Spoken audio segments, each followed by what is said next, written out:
Hi friends, so today will be talking about most important parameter जो बहुत सी बार competitive examination में आता है, that is arsenic poisoning, right? So will be discussing about arsenic poisoning. So most importantly सबसे पहली बात आती है कि what is the source of arsenic poisoning. So just remember, इसके दो टाइप्स के सोर्सेज को हम क्लासीफाई कर सकते हैं. First is inorganic sources and other is पहले हम इनऑर्गेनिक के एग्जांपल्स देख लेते हैं. Simply inorganic it will consist of insecticides. We all know insecticides क्या होता है. साइड्स इज टू इनिबिट और सिडल जो एक्शन देता है, मतलब मार देता है, right? Static is inhibition and cidal is जो इंसेक्ट्स को मार देता है, इंसेक्टिसाइड. देन रॉडेंटिसाइड्स भी होते हैं, राइट? रॉडेंटिसाइड्स होते हैं. देन रॉडेंटिसाइड्स के बाद वी हैव फंगिसाइड्स. फंगिसाइड्स के बाद में will be having herbicides. So इसके अंदर आर्सेनिक का प्रेजेंस होता है, right? Then also it is observed in wood preservatives. जो वुड के प्रिजर्वेटिव्स में जो यूज करते हैं ना, वुड प्रिजर्वेटिव्स के अंदर भी देखने मिलता है. Then it is also present in जो कंपाउंड्स होते हैं, compounds in glass manufacturing. Glass का जो मैन्युफैक्चरिंग करते हैं उसके अंदर जो कंपाउंड्स होते हैं उसके अंदर भी इनऑर्गेनिक आर्सेनिक का प्रेजेंस होता है. Then the B part is organic arsenic. Organic कहाँ पे मिलता है, राइट? नाउ ऑर्गेनिक आर्सेनिक जो होता है it is present in environment, हमारे सराउंडिंग में प्रेजेंट रहेगा. देन आर्सेनिक गैस के फॉर्म में भी रहता है, राइट? जो मेटलर्जी में हम यूज करते हैं, metallurgy is purification of metals वगैरह, उसके अंदर यूज करते हैं. देन लीड के अंदर होता है. देन पेंटिंग्स जो हम करते हैं, लीड पेंटिंग्स वगैरह जो करते हैं, पेंटिंग्स के अंदर भी मिल सकता है. देन जो सिलिकॉन के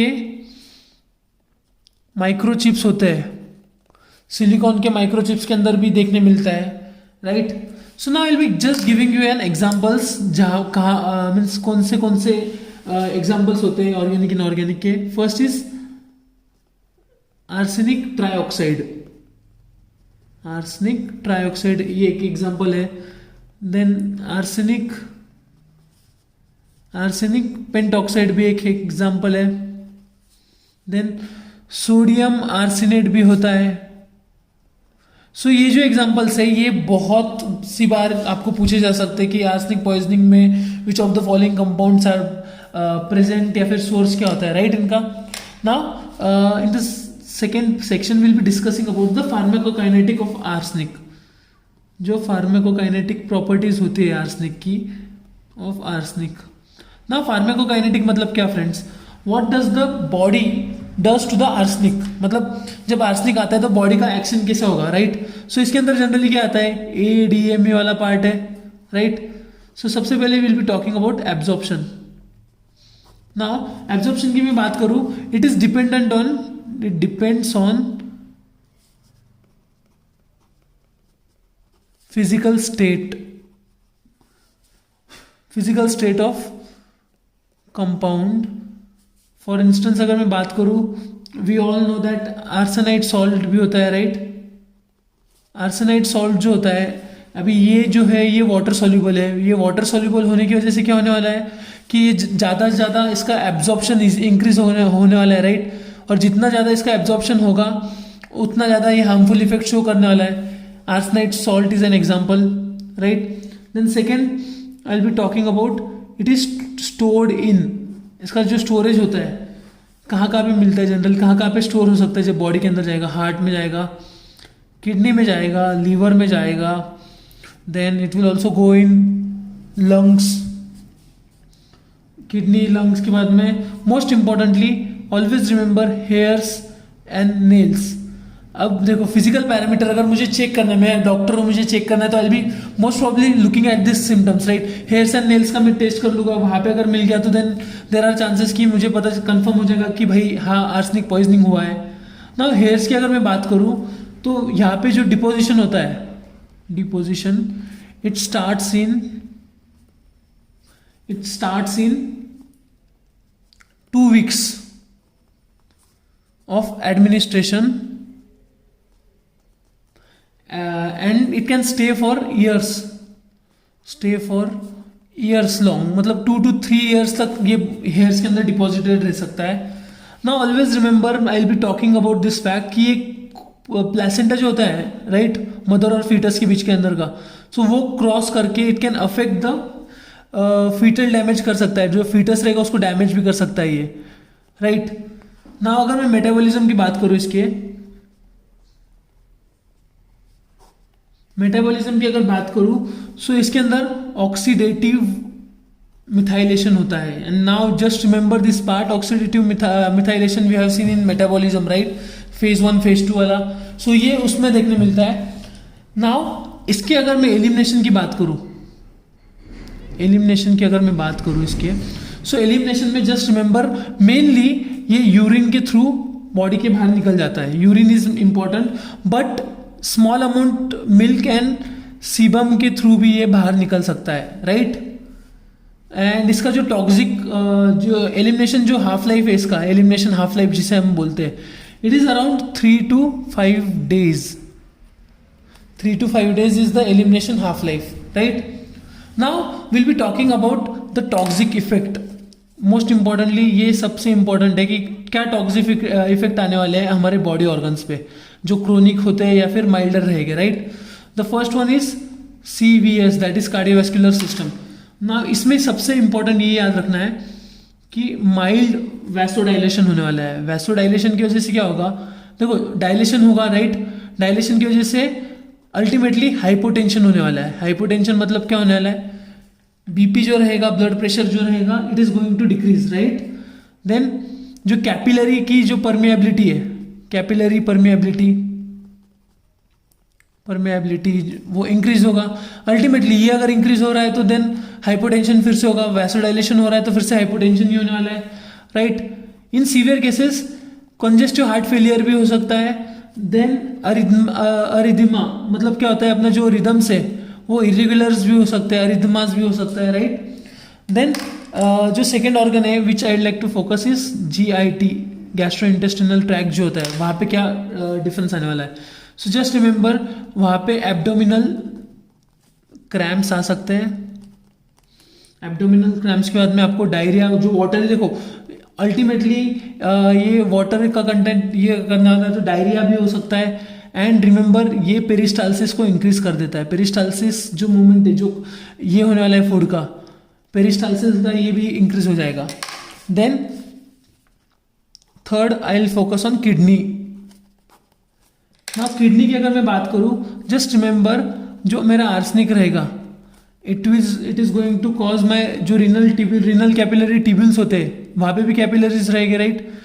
वहाँ पे जाकर रीनल कैपिलरी ट्यूब्यूल्स पे जाकर ये रीनल फेलियर के लिए रिस्पॉन्सिबल हो सकता है। That is chronic side effect, right. Renal failure भी हो सकता है इसके वजह से। अगर मैं बात करूँ स्किन की अगर मैं बात करूँ, स्किन के अंदर सिंपली हाइपर पिगमेंटेशन होगा। स्किन के अंदर रिमेंबर हाइपर पिगमेंटेशन होने वाला है। देन अगर मैं fifth organ that is liver की बात करूँ, मोस्ट इंपॉर्टेंट, लिवर के अंदर जस्ट रिमेंबर स्किन ट्यूमर्स भी हो सकते हैं, राइट। सॉरी, स्किन ट्यूमर्स नहीं, आई विल बी टॉकिंग लिवर के अंदर मेन फैटी लिवर, फैट का डिपोजिशन इंक्रीज होने वाला है। देन नेक्रोसिस भी हो सकता है, सेल डेथ्स भी हो सकते हैं वहाँ पे। देन राइट, ये लिवर के अंदर का होता है।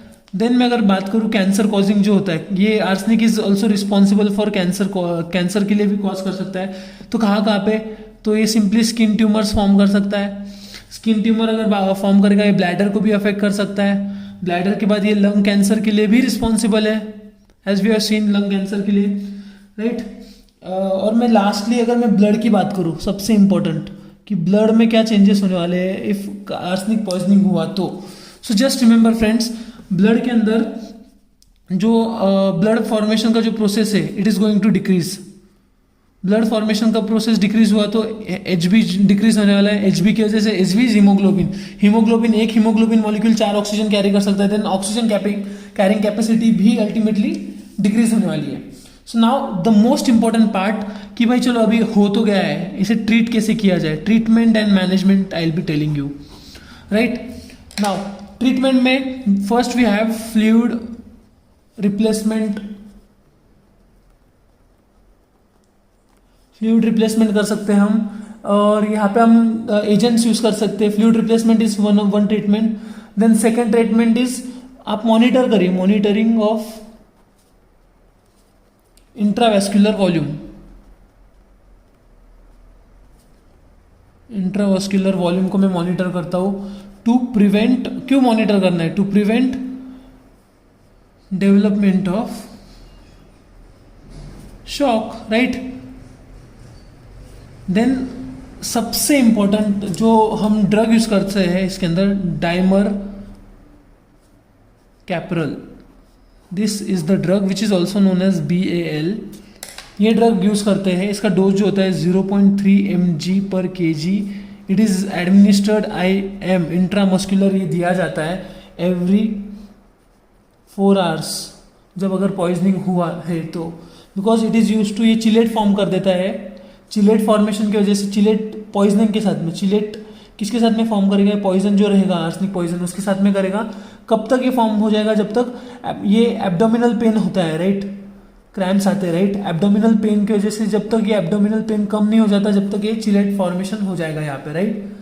Then we can also use oral penicillamine. Oral penicillamine भी एक कॉमन ट्रीटमेंट है जो ओरल रूट से दिया जाता है. एंड ऑलवेज रिमेंबर, जो मुझे अगर थेरेपी डिसाइड करना है तो मैं यूरिन का कॉन्सेंट्रेशन, यूरिन को चेक करूँगा, यूरिन कॉन्सेंट्रेशन एंड मॉनिटर करूँगा मैं. सो यूरिन को अगर मैं मॉनिटर करता हूँ तो इसके बेसिस पे मैं देखूंगा कि कितना अमाउंट ऑफ आर्सेनिक एलिमिनेट हो रहा है बॉडी से, एंड उसके बेसिस पे मैं मेरा थेरेपी डिसाइड करूँगा, right. So we have seen treatment, कौन से ऑर्गन्स को अफेक्ट होता है, and in short about arsenic poisoning, right. So yes, don't forget to subscribe Pharmylate. Thank you.